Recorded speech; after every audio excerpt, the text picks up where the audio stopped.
जय हिंद। नमस्कार साथियों, कैसे हैं आप सभी लोग। उम्मीद करते हैं कि आप सभी लोग अच्छे होंगे और आप सभी लोग की तैयारी जो है साथियों बिल्कुल ही अच्छी तरीके से चल रही होगी। तो साथियों, आज की इस क्लास में हम सभी लोग जो है झारखंड एनम प्रवेश परीक्षा 2026 के लिए जो है टॉप ऐसे इंपोर्टेड और चुनिंदे प्रश्नों को देखेंगे, जो कि साथियों कल आपके 23 अगस्त के एग्जाम के लिए काफी ही इंपोर्टेंट है। तो आप जो इस क्लास को बिल्कुल अच्छी तरीके से लास्ट तक देखिएगा और इस क्लास में दिए जाने वाले इन सभी क्वेश्चनों को आप अच्छी तरीके से जरूर याद कर लीजिएगा। तो चलिए क्लास को हम स्टार्ट करते हैं और देखिएगा कि क्वेश्चन जो है क्या पूछे गए। साथियों, यहाँ पे पहला नंबर क्वेश्चन है, झारखंड का कौन सा जिला क्षेत्रफल की दृष्टि से सबसे बड़ा जिलों में से एक है और वन क्षेत्र के लिए जो है ना प्रसिद्ध है। चलिए बताइए। ये सभी क्वेश्चन काफी इंपोर्टेंट और एनालाइज किए गए क्वेश्चन हैं, जो कि कल आपके एग्जाम में ये सारे क्वेश्चन आपको पूछे जाएंगे।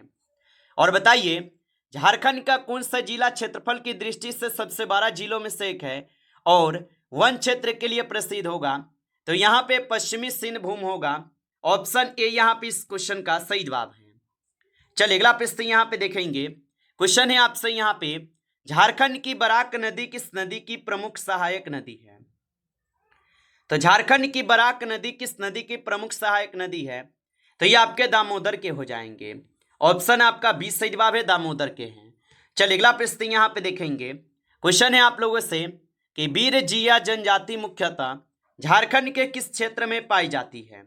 तो वीर जिया जनजाति मुख्यतः झारखंड के किस क्षेत्र में पाई जाती है। तो ये पाए जाते हैं आप सभी लोग के पलामू एवं गढ़वा क्षेत्र में। ऑप्शन ए यहाँ पे इस क्वेश्चन का सही जवाब होगा। चलिए अगला प्रश्न यहाँ पे देखेंगे आप, और क्वेश्चन है आपसे यहाँ पे, हिरनी जलप्रपात किस जिले में स्थित है। तो याद रखेंगे कि हिरनी जलप्रपात जो है ये पश्चिमी सिंहभूम में होगा। ऑप्शन ए यहाँ पे इस क्वेश्चन का सही जवाब होगा। चलिए अगला प्रश्न यहाँ पे देखेंगे, और यहाँ पे आप लोगों से प्रश्न है, झारखंड में सोने के अयस्क के लिए कौन सा क्षेत्र जो है जाना जाता है। तो झारखंड में सोने के अयस्क के लिए कौन सा क्षेत्र जाना जाता है। तो इसमें आप सभी लोग के कौन से क्षेत्र जाने जाते हैं। तो लावा वाले क्षेत्र जाने जाते हैं। ऑप्शन आपका बी सही जवाब होगा। चलिए अगला प्रश्न यहाँ पे देखेंगे, झारखंड में मैग्नेटाइट तथा लौह अयस्क के भंडार विशेष रूप से किस क्षेत्र में पाए जाते हैं। तो ये पाए जाते हैं आप सभी लोग के सिंहभूम में। ऑप्शन ए सही जवाब है, सिंहभूम में। चलिए अगला प्रश्न यहाँ पे देखेंगे। प्रश्न है कि ईंचागढ़ और आसपास के क्षेत्रों में प्रचलित लोक संस्कृत मुख्यतः किस व्यापक सांस्कृतिक क्षेत्र से जुड़ी है। तो ये आपके छोटा नागपुरी से जुड़े हुए हैं। ऑप्शन ए यहाँ पे सही जवाब होगा। चलिए अगला प्रश्न यहाँ पे देखेंगे, और प्रश्न है आपसे यहाँ पे कि झारखंड के किस आंदोलन का संबंध है जंगल और जमीन के अधिकारों से विशेष रूप से रहा है। तो झारखंड के किस आंदोलन का संबंध जंगल और जमीन के अधिकारों से विशेष रूप से रहा है। तो यहाँ पे आप सभी लोग का सही जवाब बिरसा आंदोलन होगा। ऑप्शन ए सही जवाब है, बिरसा आंदोलन होगा। चलिए अगला प्रश्न यहाँ पे देखेंगे आप। यहाँ पे प्रश्न है आप लोगों से 10th नंबर क्वेश्चन है कि भूमिज विद्रोह के प्रमुख नेताओं में से किसका नाम आता है। तो भूमिज विद्रोह के प्रमुख नेताओं में से किसका नाम आता है। तो इसमें आप सभी लोग के नाम आते हैं किसका। तो गंगा नारायण सिंह का नाम आते हैं। ऑप्शन ए सही जवाब है, याद रखेंगे। चलिए अगला प्रश्न यहाँ पे दिए गए। प्रश्न है आपसे कि झारखंड में खरवार आंदोलन के प्रमुख उद्देश्यों में से क्या शामिल था। तो झारखंड में खरवार आंदोलन के प्रमुख उद्देश्यों में से क्या शामिल था। तो इसमें आपके सामाजिक एवं राजनीतिक अधिकारों के मांग जो ये शामिल थे।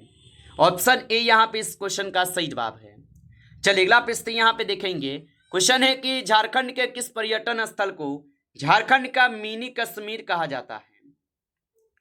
तो झारखंड के किस पर्यटन स्थल को झारखंड का मिनी कश्मीर कहा जाता है।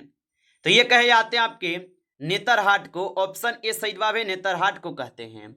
चलिए अगला प्रश्न यहाँ पे देखेंगे कि भारतीय संविधान में न्यायिक पुनः विलोकन की शक्ति जो है ना ये किसमें निहित है, सॉरी किससे संबंधित है। और बताइए, भारतीय संविधान में न्यायिक पूर्वावलोकन की शक्ति मुख्यतः किससे संबंधित है। तो ये संबंधित होगा न्यायपालिका द्वारा कानूनों की संवैधानिक की जांच से। ऑप्शन ए यहाँ पे इस क्वेश्चन का जो है सही जवाब होगा। चलिए अगला प्रश्न यहाँ पे देखेंगे। क्वेश्चन है आपसे कि भारत के महान्यवादी की नियुक्ति जो है कौन करता है? तो भारत के महान्यवादी की नियुक्ति राष्ट्रपति करते हैं। ऑप्शन आपका बी सही जवाब है। चलिए अगला प्रश्न यहाँ पे दिए गए, लोकसभा में धन विधेयक प्रस्तुत करने से पहले किसकी सिफारिश आवश्यकता होती है?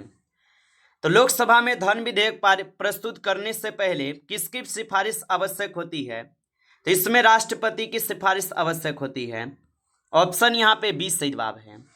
चलिए अगला प्रश्न यहाँ पे दिए गए कि संविधान की 6ठी अनुसूची मुख्यतः किन क्षेत्रों के प्रशासन से संबंधित है? तो संविधान की 6ठी अनुसूची मुख्यतः किन क्षेत्रों के प्रशासन से संबंधित है? तो ये आपके कौन सा अनुसूची है? तो यहाँ पे आप सही जवाब जो है ऑप्शन ए लगाएंगे, कुछ पूर्वोत्तर जनजातीय क्षेत्र। ऑप्शन ए यहाँ पे सही जवाब है। चलिए अगला प्रश्न यहाँ पे देखेंगे 70 नंबर, लोक लेखा समिति मुख्यतः किसकी रिपोर्ट की जांच करती है? तो लोक लेखा समिति मुख्यतः किसकी रिपोर्ट की जांच करती है? तो ये आपके CAG की जांच करती है।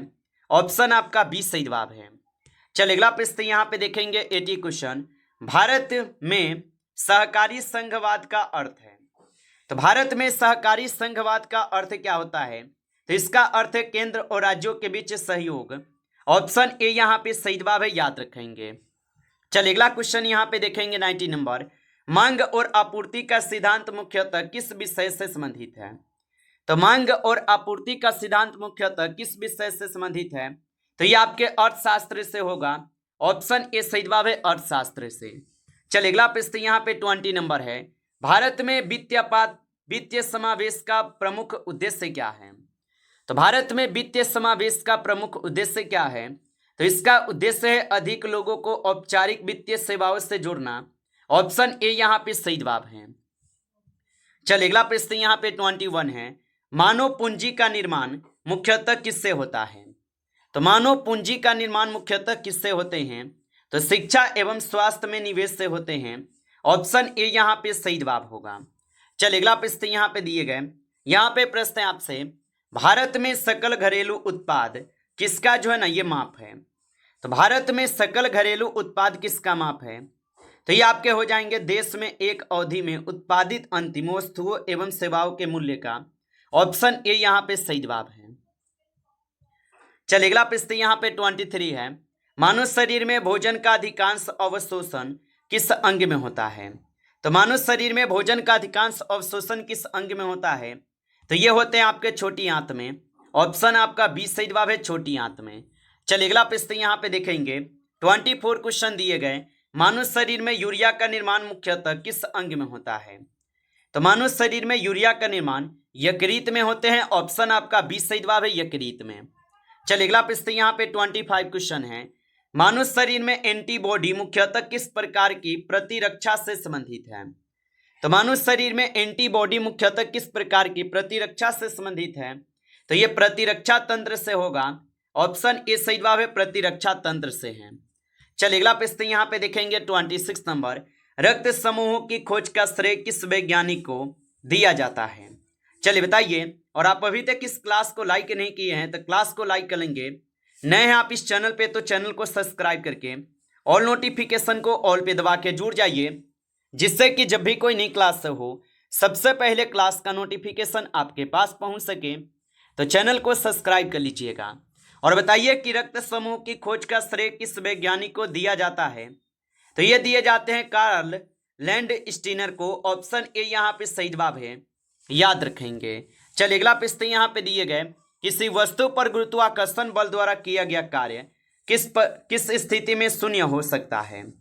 तो किसी वस्तु पर गुरुत्वाकर्षण बल द्वारा किया गया कार्य किस स्थिति में शून्य हो सकता है? तो ये वस्तु का विस्थापन बल के लंबवत में हो सकते हैं। ऑप्शन ए सही जवाब है। चलिए अगला प्रश्न यहाँ पे देखेंगे 28 क्वेश्चन है कि उत्प्लावन बल का सिद्धांत जो ये किस वैज्ञानिक से संबंधित है? तो उत्प्लावन बल का सिद्धांत किस वैज्ञानिक से संबंधित है? तो ये आपके हो जाएंगे आर्किमिडीज से। ऑप्शन ए सही जवाब है, आर्किमिडीज से होगा। चलिए अगला प्रश्न यहाँ पे दिए गए क्वेश्चन है 29 कि विद्युत ऊर्जा को यांत्रिक ऊर्जा में बदलने वाला उपकरण कौन सा है? तो विद्युत ऊर्जा को यांत्रिक ऊर्जा में बदलने वाला उपकरण कौन सा है? तो इसमें आपके विद्युत मोटर है। ऑप्शन ए सही जवाब है, विद्युत मोटर होगा। चलिए अगला प्रश्न यहाँ पे देखेंगे क्वेश्चन है आपसे कि इंद्रधनुष बनने में मुख्यतः किस घटनाओं की भूमिका होती है। तो इंद्रधनुष बनने में मुख्यतः किस घटनाओं की मुख्य भूमिका होती है। तो इसमें आपके प्रोटॉन की जो है ना मुख्य भूमिका होती है। यहाँ पे आप सही जवाब क्या लगाएंगे, तो प्रकाश का अपवर्तन, परावर्तन और विक्षेपण की होती है ना, ऑप्शन ए सही जवाब है। चलिए अगला प्रश्न यहाँ पे देखेंगे, परमाणु क्रमांक किसकी संख्या को दर्शाता है। तो परमाणु क्रमांक दर्शाते हैं प्रोटॉन को, ऑप्शन यहाँ पे आपका जो है 20 सही जवाब होगा। चलिए अगला प्रश्न यहाँ पे देखेंगे, क्वेश्चन है कि अमोनिया का रासायनिक सूत्र क्या है। तो अमोनिया का रासायनिक सूत्र होता है NH3, ऑप्शन यहाँ पे आप लोग का जो है ये सही जवाब है NH3 होता है। चलिए अगला प्रश्न यहाँ पे देखें, और प्रश्न है आपसे कि कठोर जल में मुख्यतः किन लवणों की उपस्थिति होती है। तो कठोर जल में मुख्यतः किन लवणों की उपस्थिति होती है। तो इसमें आपके कैल्शियम एवं मैग्नीशियम के लवण होगा, ऑप्शन ए यहाँ पे सही जवाब है, याद रखेंगे। चलिए अगला प्रश्न यहाँ पे है, प्रश्न है कि प्रकाश संश्लेषण में सूर्य की ऊर्जा किस रूप में संचित होती है। तो प्रकाश संश्लेषण में सूर्य की ऊर्जा किस रूप में संचित होती है। तो ये आपके रासायनिक ऊर्जा में जो है संचित होती है, ऑप्शन ए सही जवाब है। चलिए अगला प्रश्न यहाँ पे है कि कीस्टोन प्रजाति का पारिस्थितिकी तंत्र में क्या महत्व होता है। तो कीस्टोन प्रजाति पारिस्थितिकी तंत्र में क्या महत्व होता है। तो यहाँ पे आप सही जवाब ऑप्शन ए लगाएंगे, याद रखेंगे। चलिए अगला प्रश्न यहाँ पे दिए गए, राष्ट्रीय वन्यजीव सप्ताह का मुख्य उद्देश्य क्या है। तो राष्ट्रीय वन्यजीव सप्ताह का मुख्य उद्देश्य क्या है। तो इसका मुख्य उद्देश्य हो जाएंगे यहाँ पे क्या, तो आप बताएंगे वन्यजीव संरक्षण के प्रति जागरूकता बढ़ाना, ऑप्शन ए यहाँ पे सही जवाब है। चलिए अगला प्रश्न यहाँ पे देखेंगे 37, ध्यानचंद पुरस्कार किस खेल से संबंधित है। तो ध्यानचंद पुरस्कार किस क्षेत्र से संबंधित है। तो ये खेलों में आजीवन उपलब्धि के लिए जो है संबंधित है, ऑप्शन ए सही जवाब है। चलिए अगला प्रश्न यहाँ पे 38 है, साहित्य अकादमी पुरस्कार मुख्यतः जो ये किस क्षेत्र में दिया जाता है। तो साहित्य अकादमी पुरस्कार जो है ये साहित्य के क्षेत्र में दी जाती है, ऑप्शन ए सही जवाब है। चलिए अगला प्रश्न यहाँ पे 39 है, क्वेश्चन है कि राष्ट्रीय चिकित्सक दिवस भारत में कब मनाया जाता है। तो राष्ट्रीय चिकित्सक दिवस भारत में कब मनाए जाते हैं। तो यहाँ पे आप सही जवाब 1 जुलाई लगाएंगे, ऑप्शन ए सही जवाब है 1 जुलाई को।